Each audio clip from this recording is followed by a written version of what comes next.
It's been a little bit of a long road. 42-year-old Scott McDowell loves being a firefighter. It's probably the most rewarding job in the world, to be able to help somebody in their worst circumstances. But McDowell is not your ordinary firefighter. He has 2 prosthetic legs, which makes it a bit of a challenge gearing up to fight fires. He opened up to TV5 about his ordeal. His hope? To inspire others, to spark hope, and to remind others to never give up when facing a health crisis.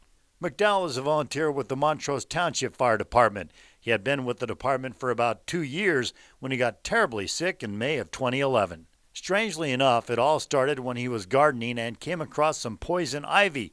He thought he had the flu. A sickness that I knew had to be treated at a hospital.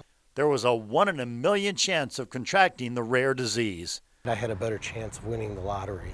At the hospital, he was sent to intensive care and wound up at Henry Ford Hospital in Detroit. Doctors never really pinpointed what caused the problem, but it could have included a form of meningitis.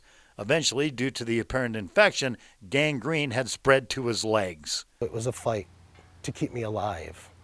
His legs had to be removed below the knee. At first, he could deal with the news because it was about staying alive. Then he became depressed.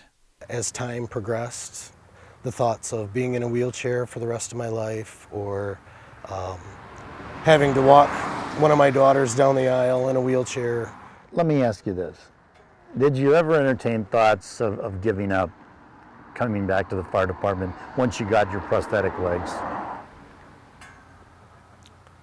I won't say it didn't cross my mind, but I never wanted to give up. And he didn't. Scott came back to the department and started out working in radio communications. Scott also obtained special state licenses to drive any type of emergency vehicle. When it's time to knock down flames, he goes into buildings right alongside his comrades. McDowell's fire chief says that he's an inspiration, that he's a valuable member of this department, and that all of his brothers and sisters love working with him.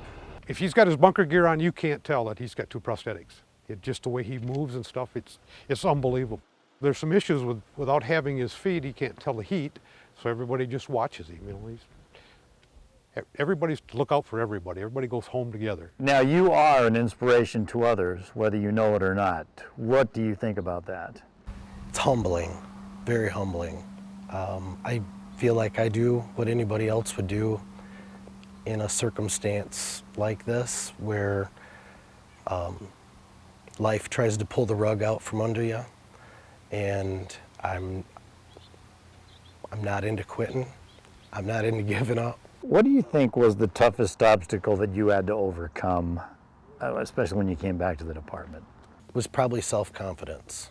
That was a huge issue. I wasn't sure how much I could do. I didn't know, never been in that position before, and I didn't know anybody that had been in that position before, so it was uncharted territory, and I worried that my brothers and sisters might not have the faith in me that they had before.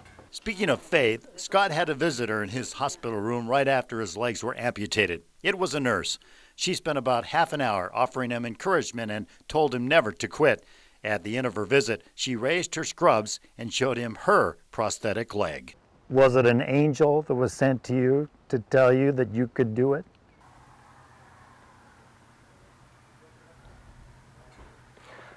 I believe God puts people in just the right places at just the right time. Reporting from Montrose Township, Craig McMorris, WNEM TV5.